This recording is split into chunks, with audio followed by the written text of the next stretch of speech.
This reading by Kara Schallenberg.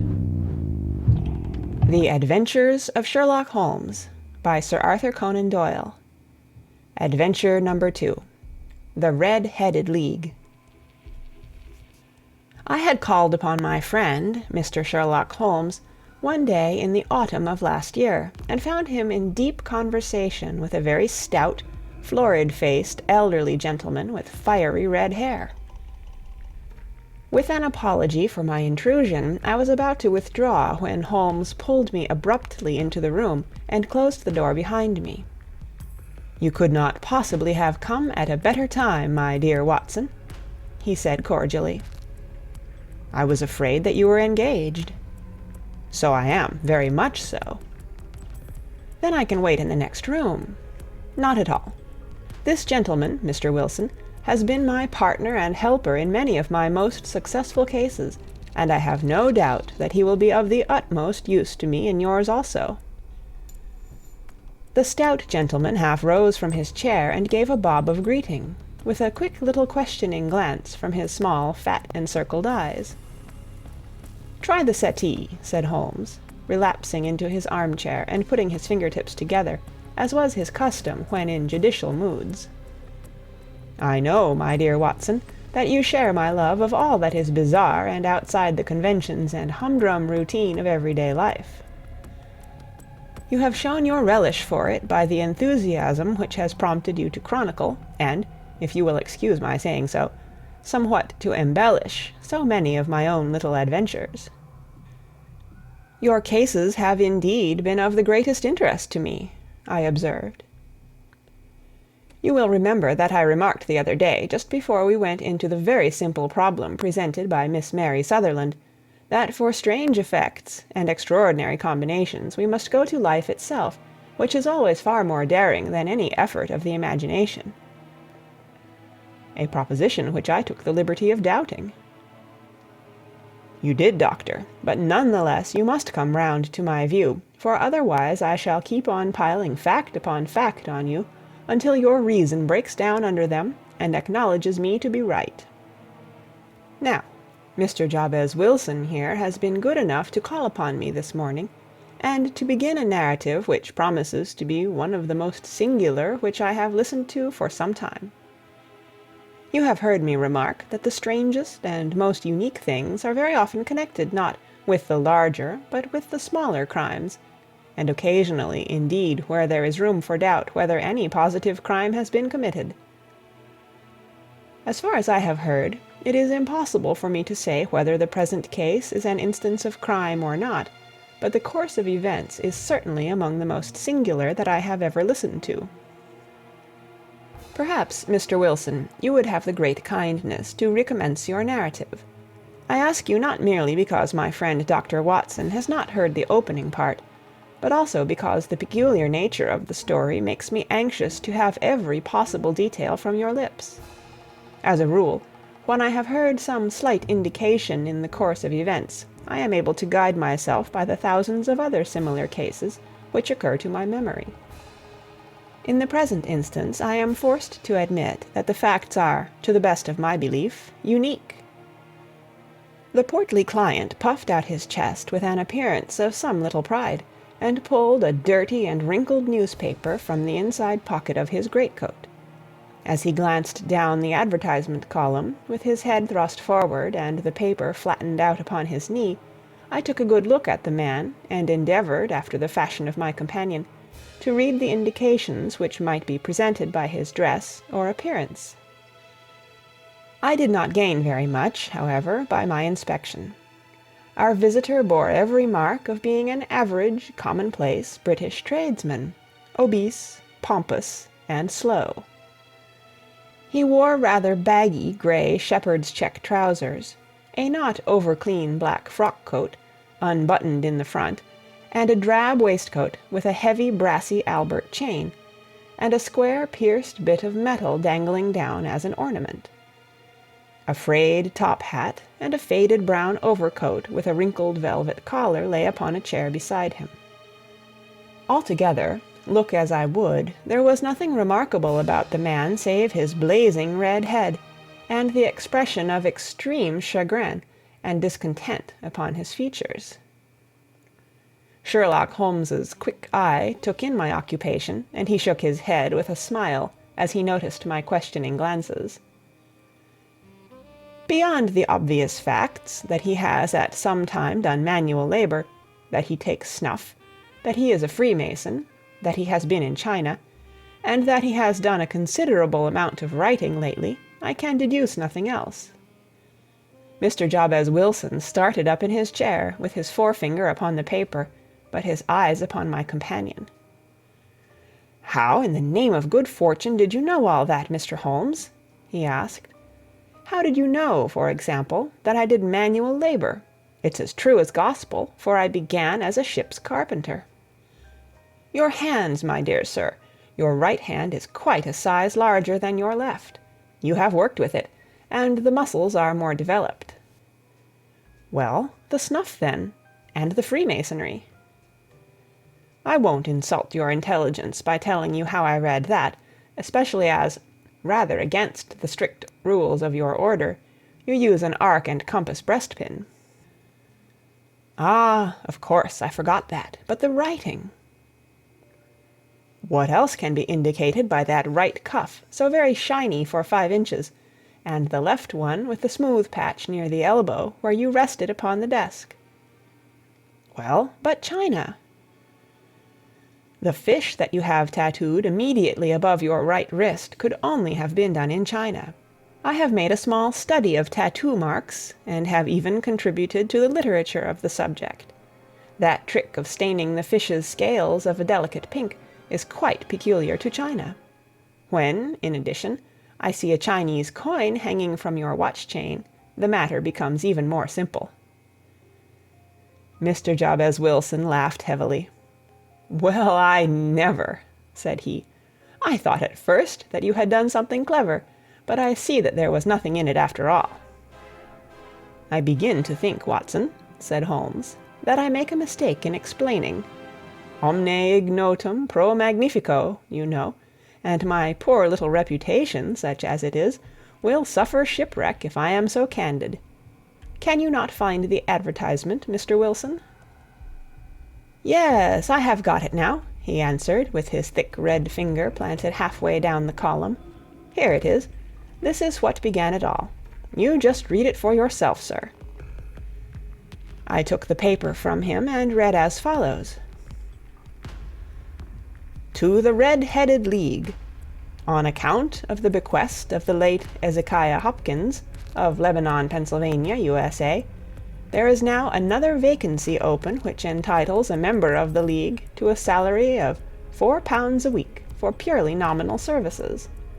All red-headed men who are sound in body and mind and above the age of 21 years are eligible. Apply in person on Monday at 11 o'clock to Duncan Ross, at the offices of the League, 7 Pope's Court, Fleet Street." "What on earth does this mean?" I ejaculated after I had twice read over the extraordinary announcement. Holmes chuckled and wriggled in his chair, as was his habit when in high spirits. "It is a little off the beaten track, isn't it?" said he. "And now, Mr. Wilson, off you go at scratch and tell us all about yourself, your household, and the effect which this advertisement had upon your fortunes. You will first make a note, Doctor, of the paper and the date." "It is the Morning Chronicle of April 27th, 1890, just 2 months ago." "Very good. Now, Mr. Wilson." "Well, it is just as I have been telling you, Mr. Sherlock Holmes," said Jabez Wilson, mopping his forehead. "I have a small pawnbroker's business at Coburg Square, near the city. It's not a very large affair, and of late years it has not done more than just give me a living. I used to be able to keep 2 assistants, but now I only keep 1, and I would have a job to pay him but that he is willing to come for half wages, so as to learn the business." "What is the name of this obliging youth?" asked Sherlock Holmes. "His name is Vincent Spaulding, and he's not such a youth either. It's hard to say his age. I should not wish a smarter assistant, Mr. Holmes, and I know very well that he could better himself and earn twice what I am able to give him. But, after all, if he is satisfied, why should I put ideas in his head?" "Why, indeed? You seem most fortunate in having an employee who comes under the full market price. It is not a common experience among employers in this age. I don't know that your assistant is not as remarkable as your advertisement." "Oh, he has his faults, too," said Mr. Wilson. "Never was such a fellow for photography, snapping away with a camera when he ought to be improving his mind, and then diving down into the cellar like a rabbit into its hole to develop his pictures. That is his main fault, but on the whole he's a good worker. There's no vice in him." "He is still with you, I presume?" "Yes, sir. He and a girl of 14 who does a bit of simple cooking and keeps the place clean. That's all I have in the house, for I am a widower, and never had any family. We live very quietly, sir, the three of us, and we keep a roof over our heads and pay our debts, if we do nothing more." The first thing that put us out was that advertisement. Spaulding, he came down into the office just this day 8 weeks, with this very paper in his hand, and he says, "I wish to the Lord, Mr. Wilson, that I was a red-headed man." "Why's that?" I asks. "Why," says he, "here's another vacancy on the League of the Red-Headed Men. It's worth quite a little fortune to any man who gets it, and I understand that there are more vacancies than there are men, so that the trustees are at their wits' end what to do with the money. If my hair would only change color, here's a nice little crib all ready for me to step into." "Why, what is it then?" I asked. You see, Mr. Holmes, I am a very stay-at-home man, and as my business came to me instead of my having to go to it, I was often 3 weeks on end without putting my foot over the doormat. In that way I didn't know much of what was going on outside, and I was always glad of a bit of news." "Have you never heard of the League of the Red-Headed Men?" he asked, with his eyes open. "Never." "Why, I wonder at that, for you are eligible yourself for one of the vacancies." "And what are they worth?" I asked. "Oh, merely a couple of hundred a year, but the work is slight, and it need not interfere very much with one's other occupations." Well, you can easily think that that made me prick up my ears, for the business has not been over good for some years, and an extra couple of hundred would have been very handy. "Tell me all about it," said I. "Well," said he, showing me the advertisement, "you can see for yourself that the League has a vacancy, and there is the address where you should apply for particulars. As far as I can make out, the League was founded by an American millionaire, Ezekiah Hopkins, who was very peculiar in his ways. He was himself red-headed, and he had a great sympathy for all red-headed men, so when he died it was found that he had left his enormous fortune in the hands of trustees, with instructions to apply the interest to the providing of easy berths to men whose hair is of that color. From all I hear, it is splendid pay and very little to do." "But," said I, "there would be millions of red-headed men who would apply." "Not so many as you might think," he answered. "You see, it is really confined to Londoners and to grown men. This American had started from London when he was young, and he wanted to do the old town a good turn. Then again, I have heard it is no use your applying if your hair is light red, or dark red, or anything but real bright, blazing, fiery red. Now, if you cared to apply, Mr. Wilson, you would just walk in, but perhaps it would hardly be worth your while to put yourself out of the way for the sake of a few £100. Now, it is a fact, gentlemen, as you may see for yourselves, that my hair is of a very full and rich tint, so that it seemed to me that if there was to be any competition in the matter, I stood as good a chance as any man that I had ever met. Vincent Spaulding seemed to know so much about it that I thought he might prove useful, so I just ordered him to put up the shutters for the day, and to come right away with me. He was very willing to have a holiday, so we shut the business up and started off for the address that was given us in the advertisement. I never hope to see such a sight as that again, Mr. Holmes. From north, south, east, and west, Every man who had a shade of red in his hair had tramped into the city to answer the advertisement. Fleet Street was choked with red-headed folk, and Pope's Court looked like a coster's orange barrow. I should not have thought there were so many in the whole country as were brought together by that single advertisement. Every shade of colour they were: straw, lemon, orange, brick, Irish setter, liver, clay. But, as Spaulding said, there were not many who had the real vivid flame-coloured tint. When I saw how many were waiting, I would have given it up in despair, but Spaulding would not hear of it. How he did it I could not imagine, but he pushed and pulled and butted until he got me through the crowd and right up to the steps which led to the office. There was a double stream upon the stair, some going up in hope and some coming back dejected, but we wedged in as well as we could, and soon found ourselves in the office. "Your experience has been a most entertaining one," remarked Holmes, as his client paused and refreshed his memory with a huge pinch of snuff. "Pray continue your very interesting statement." There was nothing in the office but a couple of wooden chairs and a deal table, behind which sat a small man with a head that was even redder than mine. He said a few words to each candidate as he came up, and then he always managed to find some fault in them which would disqualify them. Getting a vacancy did not seem to be such a very easy matter after all. However, when our turn came, the little man was much more favourable to me than to any of the others, and he closed the door as we entered, so that he might have a private word with us. "This is Mr. Jabez Wilson," said my assistant, "and he is willing to fill a vacancy in the League." "And he is admirably suited for it," the other answered. "He has every requirement. I cannot recall when I have seen anything so fine." He took a step backward, cocked his head on one side, and gazed at my hair until I felt quite bashful.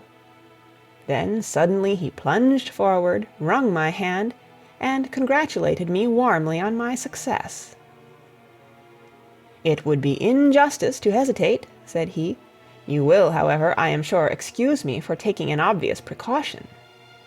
With that he seized my hair in both his hands and tugged until I yelled with the pain. "There is water in your eyes," said he as he released me. "I perceive that all is as it should be, but we have to be careful, for we have twice been deceived by wigs and once by paint. I could tell you tales of cobbler's wax which would disgust you with human nature." He stepped over to the window and shouted through it at the top of his voice that the vacancy was filled. A groan of disappointment came up from below, and the folk all trooped away in different directions, until there was not a red head to be seen except my own, and that of the manager. "My name," said he, "is Mr. Duncan Ross, and I am myself one of the pensioners upon the fund left by our noble benefactor. Are you a married man, Mr. Wilson? Have you a family?" I answered that I had not.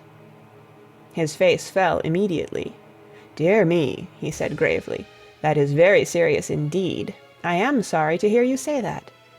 The fund was, of course, for the propagation and spread of the redheads as well as for their maintenance.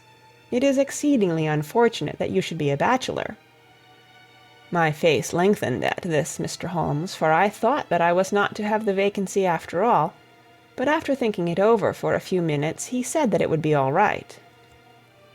"In the case of another," said he, "the objection might be fatal, but we must stretch a point in favor of a man with such a head of hair as yours. When shall you be able to enter upon your new duties?" "Well, it is a little awkward, for I have a business already," said I.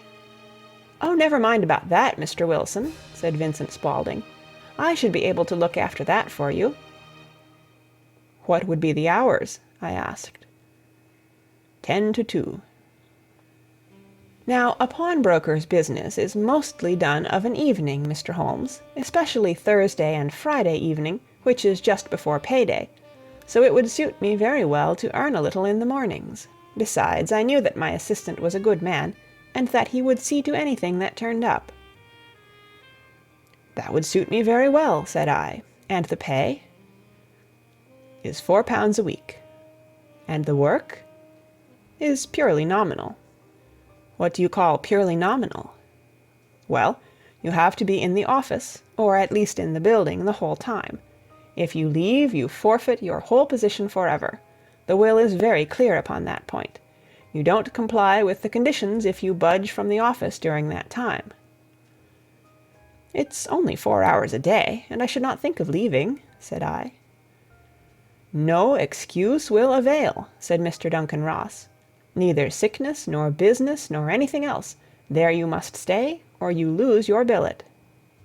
"And the work?" "Is to copy out the Encyclopaedia Britannica. There is the first volume of it in that press. You must find your own ink, pens, and blotting paper, but we provide this table and chair. Will you be ready tomorrow?" "Certainly," I answered. "Then good-bye, Mr. Jabez Wilson, and let me congratulate you once more on the important position which you have been fortunate enough to gain." He bowed me out of the room, and I went home with my assistant, hardly knowing what to say or do, I was so pleased at my own good fortune. Well, I thought over the matter all day, and by evening I was in low spirits again, for I had quite persuaded myself that the whole affair must be some great hoax or fraud, though what its object might be I could not imagine. It seemed altogether past belief that anyone could make such a will, or that they would pay such a sum for doing anything so simple as copying out the Encyclopaedia Britannica. Vincent Spaulding did what he could to cheer me up, but by bedtime I had reasoned myself out of the whole thing. However, in the morning I determined to have a look at it anyhow, so I bought a penny bottle of ink, and with a quill pen and 7 sheets of foolscap paper I started off for Pope's Court. Well, to my surprise and delight, everything was as right as possible. The table was set out ready for me, and Mr. Duncan Ross was there to see that I got fairly to work. He started me off upon the letter A, and then he left me, but he would drop in from time to see that all was right with me.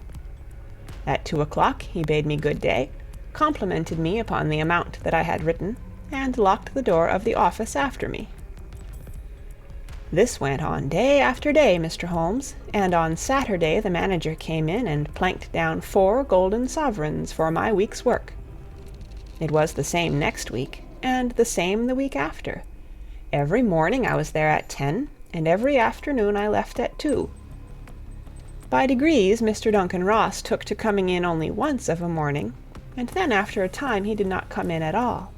Still, of course, I never dared to leave the room for an instant, for I was not sure when he might come, and the billet was such a good one and suited me so well that I would not risk the loss of it.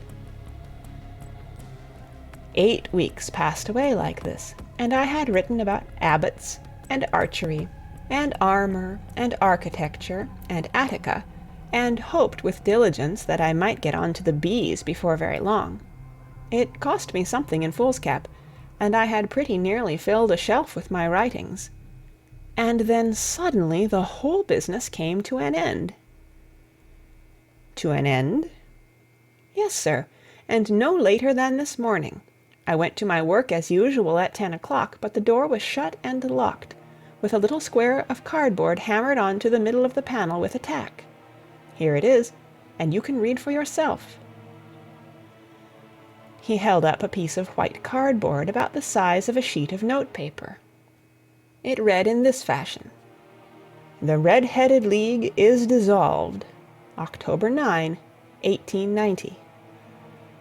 Sherlock Holmes and I surveyed this curt announcement, and the rueful face behind it, until the comical side of the affair so completely overtopped every other consideration that we both burst out into a roar of laughter. "I cannot see that there is anything very funny," cried our client, flushing up to the roots of his flaming head. "If you can do nothing better than laugh at me, I can go elsewhere." "No, no," cried Holmes, shoving him back into the chair from which he had half risen. "I really wouldn't miss your case for the world. It is most refreshingly unusual. But there is, if you will excuse my saying so, something just a little funny about it. Pray, what steps did you take when you found the card upon the door?" "I was staggered, sir. I did not know what to do. Then I called at the offices round, but none of them seemed to know anything about it. Finally, I went to the landlord, who is an accountant living on the ground floor, and I asked him if he could tell me what had become of the Red-Headed League. He said that he had never heard of any such body. Then I asked him who Mr. Duncan Ross was. He answered that the name was new to him." "Well," said I, "the gentleman at number 4. "What, the red-headed man?" "Yes." "Oh," said he, "his name was William Morris. He was a solicitor, and was using my room as a temporary convenience until his new premises were ready. He moved out yesterday." "Where could I find him?"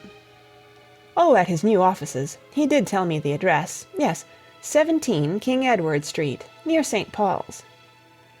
"I started off, Mr. Holmes, but when I got to that address, it was a manufactory of artificial knee-caps, and no one in it had ever heard of either Mr. William Morris or Mr. Duncan Ross."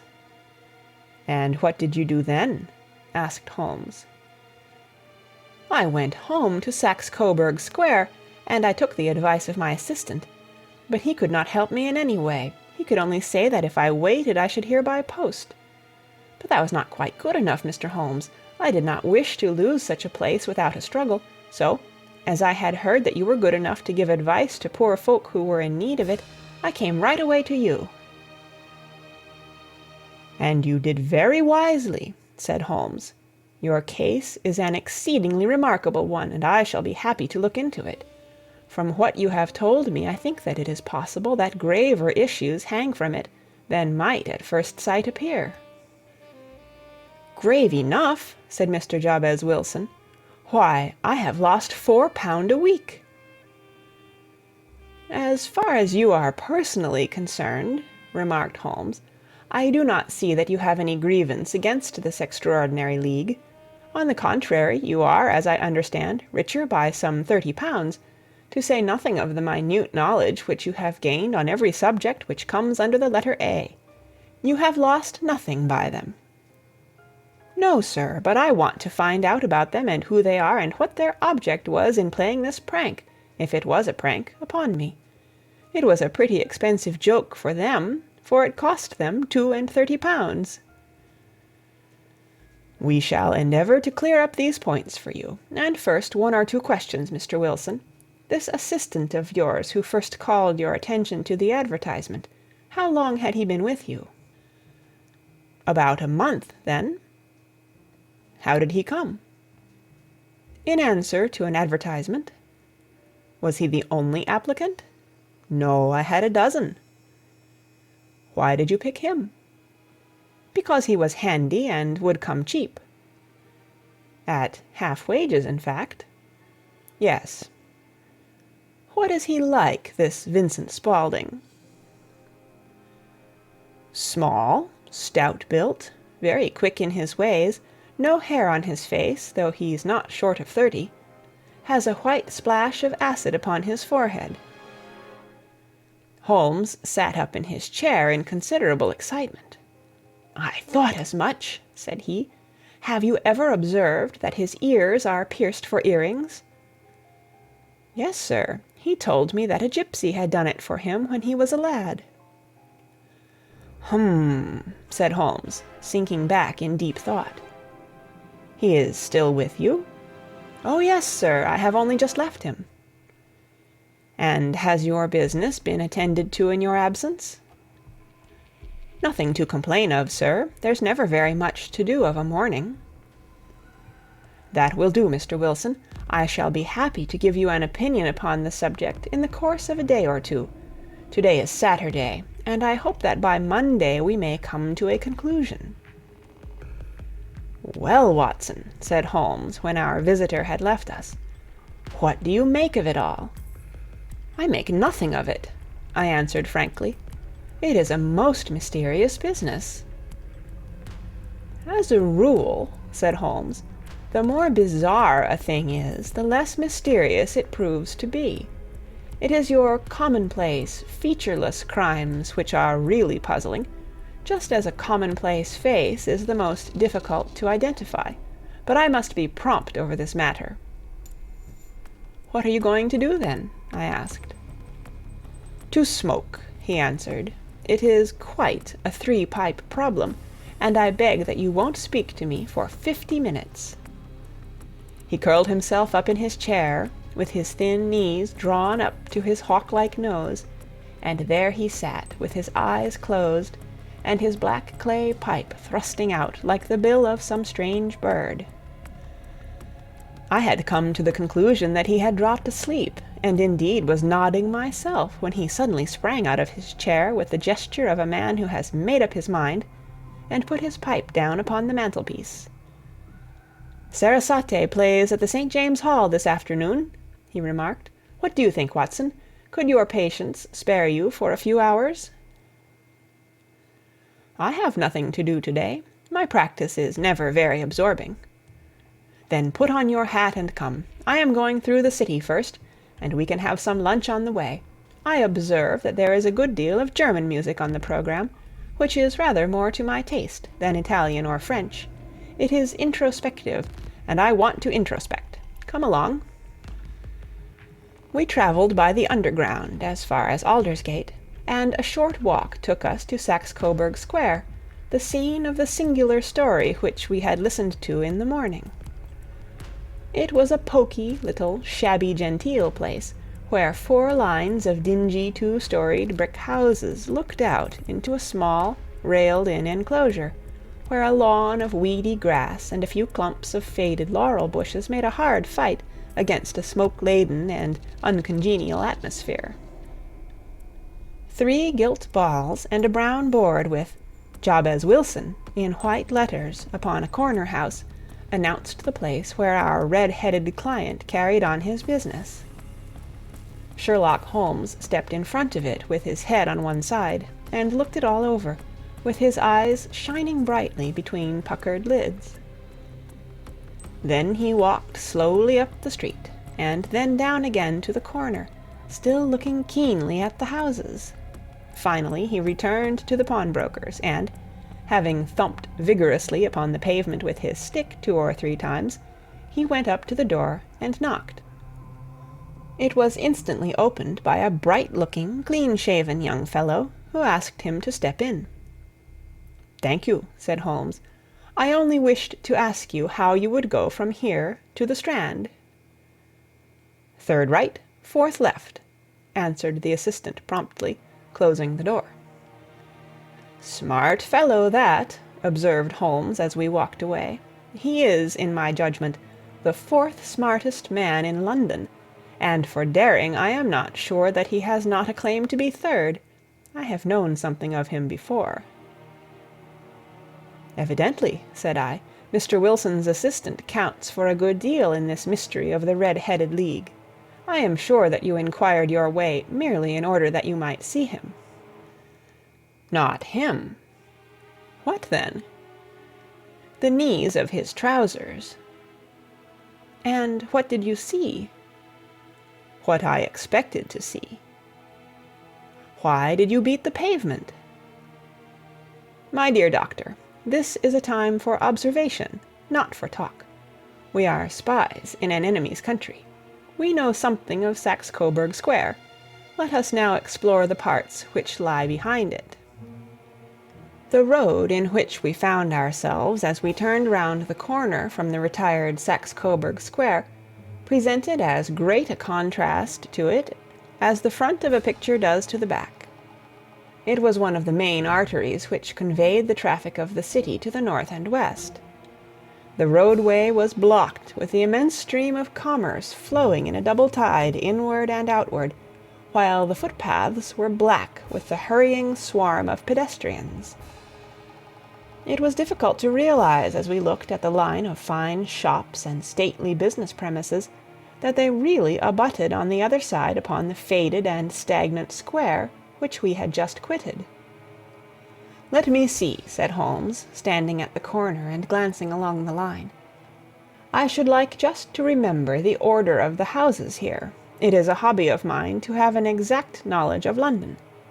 There is Mortimer's, the tobacconist, the little newspaper shop, the Coburg branch of the City and Suburban Bank, the vegetarian restaurant, and McFarland's carriage-building depot. That carries us right on to the other block. And now, Doctor, we've done our work, so it's time we had some play. A sandwich and a cup of coffee, and then off to violin land, where all is sweetness and delicacy and harmony, and there are no red-headed clients to vex us with their conundrums. My friend was an enthusiastic musician, being himself not only a very capable performer, but a composer of no ordinary merit.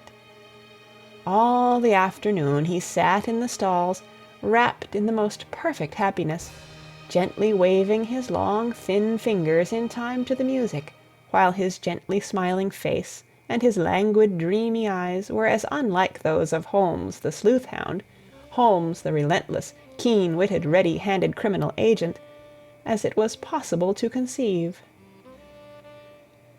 In his singular character the dual nature alternately asserted itself, and his extreme exactness and astuteness represented, as I have often thought, the reaction against the poetic and contemplative mood which occasionally predominated in him. The swing of his nature took him from extreme languor to devouring energy, and, as I knew well, he was never so truly formidable as when, for days on end, he had been lounging in his armchair amid his improvisations and his black-letter editions. Then it was that the lust of the chase would suddenly come upon him, and that his brilliant reasoning power would rise to the level of intuition, until those who were unacquainted with his methods would look askance at him as on a man whose knowledge was not that of other mortals. When I saw him that afternoon so enwrapped in the music at St. James's Hall, I felt that an evil time might be coming upon those whom he had set himself to hunt down. "You want to go home, no doubt, Doctor," he remarked, as we emerged. "Yes, it would be as well." "And I have some business to do which will take some hours. This business at Coburg Square is serious." "Why serious?" "A considerable crime is in contemplation. I have every reason to believe that we shall be in time to stop it. But today being Saturday rather complicates matters. I shall want your help tonight." "At what time?" 10 will be early enough." "I shall be at Baker Street at 10." "Very well. And I say, Doctor, there may be some little danger, so kindly put your army revolver in your pocket." He waved his hand, turned on his heel, and disappeared in an instant among the crowd. I trust that I am not more dense than my neighbors, but I was always oppressed with a sense of my own stupidity in my dealings with Sherlock Holmes. Here I had heard what he had heard, I had seen what he had seen, and yet from his words it was evident that he saw clearly not only what had happened, but what was about to happen, while to me the whole business was still confused and grotesque. As I drove home to my house in Kensington, I thought over it all, from the extraordinary story of the red-headed copier of the encyclopedia, down to the visit at Saxe-Coburg Square, and the ominous words with which he had parted from me. What was this nocturnal expedition, and why should I go armed? Where were we going, and what were we to do? I had the hint from Holmes that this smooth-faced pawnbroker's assistant was a formidable man, a man who might play a deep game. I tried to puzzle it out, but gave up in despair, and set the matter aside until night should bring an explanation. It was 9:15 when I started from home and made my way across the park, and so through Oxford Street to Baker Street. 2 hansoms were standing at the door, and as I entered the passage I heard the sound of voices from above. On entering his room, I found Holmes in animated conversation with 2 men, one of whom I recognized as Peter Jones, the official police agent, while the other was a long, thin, sad-faced man, with a very shiny hat, and an oppressively respectable frock-coat. "Ha! Our party is complete," said Holmes, buttoning up his pea-jacket, and taking his heavy hunting-crop from the rack. "Watson, I think you know Mr. Jones of Scotland Yard. Let me introduce you to Mr. Merryweather, who is to be our companion in to-night's adventure." "We're hunting in couples again, Doctor, you see," said Jones in his consequential way. "Our friend here is a wonderful man for starting a chase. All he wants is an old dog to help him do the running down." "I hope a wild goose may not prove to be the end of our chase," observed Mr. Merryweather gloomily. "You may place considerable confidence in Mr. Holmes, sir," said the police agent loftily. "He has his own little methods, which are, if he won't mind my saying so, just a little too theoretical and fantastic, but he has the makings of a detective in him. It is not too much to say that once or twice, as in that business of the Sholto murder and the Agra treasure, he has been more nearly correct than the official force." "Oh, if you say so, Mr. Jones, it is all right," said the stranger with deference. "Still, I confess that I miss my rubber. It is the first Saturday night for 27 years that I have not had my rubber." "I think you will find," said Sherlock Holmes, "that you will play for a higher stake to-night than you have ever done yet, and that the play will be more exciting. For you, Mr. Merryweather, the stake will be some £30,000, and for you, Jones, it will be the man upon whom you wish to lay your hands. John Clay, the murderer, thief, smasher, and forger. He's a young man, Mr. Merryweather, but he is at the head of his profession, and I would rather have my bracelets on him than on any criminal in London. He's a remarkable man, is young John Clay. His grandfather was a royal duke, and he himself has been to Eton and Oxford. His brain is as cunning as his fingers, and though we meet signs of him at every turn, we never know where to find the man himself. He'll crack a crib in Scotland one week, and be raising money to build an orphanage in Cornwall the next. I've been on his track for years, and have never set eyes on him yet. I hope that I may have the pleasure of introducing you to-night. I've had one or two little turns also with Mr. John Clay, and I agree with you that he is at the head of his profession. It is past 10, however, and quite time that we started. If you two will take the first hansom, Watson and I will follow in the second." Sherlock Holmes was not very communicative during the long drive, and lay back in the cab humming the tunes which he had heard in the afternoon. We rattled through an endless labyrinth of gas-lit streets until we emerged into Farrington Street.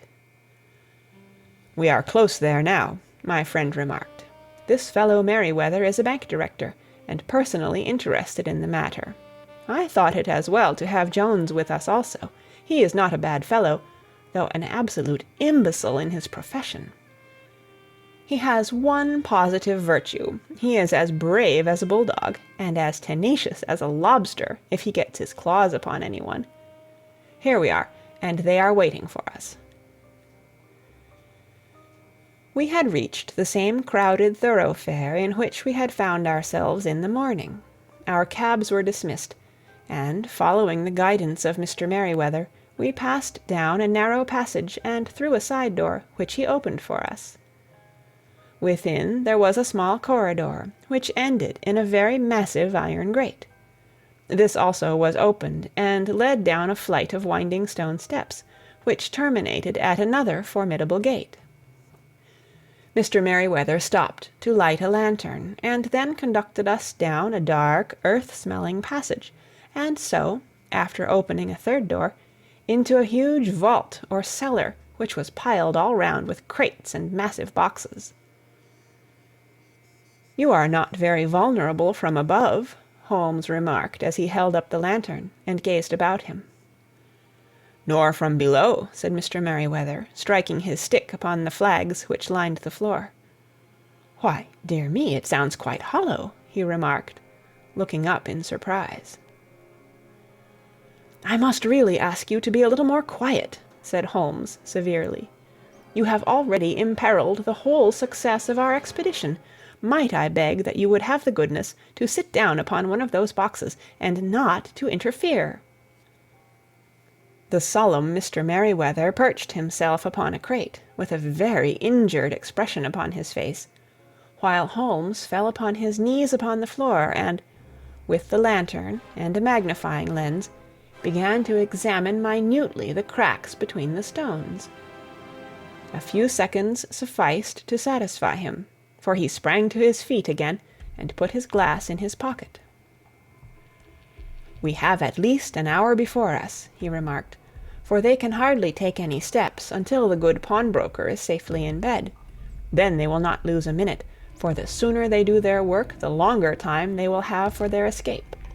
We are at present, Doctor, as no doubt you have divined, in the cellar of the City branch of one of the principal London banks. Mr. Merryweather is the chairman of directors, and he will explain to you that there are reasons why the more daring criminals of London should take a considerable interest in this cellar at present." "It is our French gold," whispered the director. "We have had several warnings that an attempt might be made upon it." "Your French gold?" "Yes. We had occasion some months ago to strengthen our resources, and borrowed for that purpose 30,000 Napoleons from the Bank of France. It has become known that we have never had an occasion to unpack the money, and that it is still lying in our cellar. The crate upon which I sit contains 2,000 Napoleons, packed between layers of lead foil. Our reserve of bullion is much larger at present than is usually kept in a single branch office, and the directors have had misgivings upon the subject." "Which were very well justified," observed Holmes. "And now it is time that we arranged our little plans. I expect that within an hour matters will come to a head. In the meantime, Mr. Merryweather, we must put the screen over that dark lantern." "And sit in the dark?" "I am afraid so. I had brought a pack of cards in my pocket, and I thought that, as we were a partie carrée, you might have your rubber after all. But I see that the enemy's preparations have gone so far that we cannot risk the presence of a light. And first of all we must choose our positions. These are daring men, and though we shall take them at a disadvantage, they may do us some harm unless we are careful.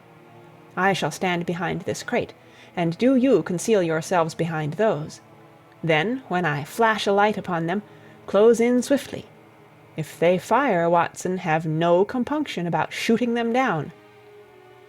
I placed my revolver, cocked, upon the top of the wooden case behind which I crouched. Holmes shot the slide across the front of his lantern, and left us in pitch darkness. Such an absolute darkness as I have never before experienced. The smell of hot metal remained to assure us that the light was still there, ready to flash out at a moment's notice. To me, with my nerves worked up to a pitch of expectancy, there was something depressing and subduing in the sudden gloom, and in the cold, dank air of the vault. "They have but one retreat," whispered Holmes. "That is back through the house into Saxe-Coburg Square. I hope that you have done what I asked you, Jones." "I have an inspector and 2 officers waiting at the front door." "Then we have stopped all the holes, and now we must be silent and wait." What a time it seemed! From comparing notes afterwards, it was but an hour and a quarter, yet it appeared to me that the night must have almost gone, and the dawn be breaking above us. My limbs were weary and stiff, for I feared to change my position, yet my nerves were worked up to the highest pitch of tension, and my hearing was so acute that I could not only hear the gentle breathing of my companions, but I could distinguish the deeper, heavier in-breath of the bulky Jones from the thin, sighing note of the bank director. From my position I could look over the case in the direction of the floor. Suddenly my eyes caught the glint of a light. At first it was but a lurid spark upon the stone pavement. Then it lengthened out until it became a yellow line, and then, without any warning or sound, a gash seemed to open, and a hand appeared, a white, almost womanly hand, which felt about in the center of the little area of light. For a minute or more the hand, with its writhing fingers, protruded out of the floor. Then it was withdrawn as suddenly as it appeared, and all was dark again save the single lurid spark, which marked a chink between the stones. Its disappearance, however, was but momentary. With a rending, tearing sound, one of the broad white stones turned over upon its side, and left a square gaping hole, through which streamed the light of a lantern. Over the edge there peeped a clean-cut, boyish face, which looked keenly about it, and then, with a hand on either side of the aperture, drew itself shoulder-high and waist-high, until one knee rested upon the edge. In another instant he stood at the side of the hole and was hauling after him a companion, lithe and small like himself, with a pale face and a shock of very red hair. "It's all clear," he whispered. "Have you the chisel and the bags?" "Great Scott! Jump, Archie, jump, and I'll swing for it." Sherlock Holmes had sprung out and seized the intruder by the collar. The other dived down the hole, and I heard the sound of rending cloth as Jones clutched at his skirts. The light flashed upon the barrel of a revolver, but Holmes's hunting crop came down on the man's wrist, and the pistol clinked upon the stone floor. "It's no use, John Clay," said Holmes blandly. "You have no chance at all." "So I see," the other answered, with the utmost coolness. "I fancy that my pal is all right, though I see you have got his coat-tails." "There are 3 men waiting for him at the door," said Holmes. "Oh, indeed. You seem to have done the thing very completely. I must compliment you." "And I you," Holmes answered. "Your red-headed idea was very new and effective." "You'll see your pal again presently," said Jones. "He's quicker at climbing down holes than I am. Just hold out while I fix the derbies." "I beg that you will not touch me with your filthy hands," remarked our prisoner as the handcuffs clattered upon his wrists. "You may not be aware that I have royal blood in my veins. Have the goodness also, when you address me, always to say 'sir' and 'please.'" "All right," said Jones, with a stare and a snigger. "Well, would you please, sir, march upstairs, where we can get a cab to carry your highness to the police station?" "That is better," said John Clay serenely. He made a sweeping bow to the 3 of us, and walked quietly off in the custody of the detective. "Really, Mr. Holmes," said Mr. Merryweather, as we followed them from the cellar, "I do not know how the bank can thank you or repay you. There is no doubt that you have detected and defeated, in the most complete manner, one of the most determined attempts at bank robbery that have ever come within my experience." "I have had 1 or 2 little scores of my own to settle with Mr. John Clay," said Holmes. "I have been at some small expense over this matter, which I shall expect the bank to refund, but beyond that I am amply repaid by having had an experience which is in many ways unique, and by hearing the very remarkable narrative of the Red-Headed League. You see, Watson," he explained in the early hours of the morning as we sat over a glass of whiskey and soda in Baker Street, "it was perfectly obvious from the first that the only possible object of this rather fantastic business for the advertisement of the League and the copying of the encyclopedia must be to get this not over-bright pawnbroker out of the way for a number of hours every day. It was a curious way of managing it, but really it would be difficult to suggest a better. The method was no doubt suggested to Clay's ingenious mind by the color of his accomplice's hair. The £4 a week was a lure which must draw him, and what was it to them who were playing for thousands?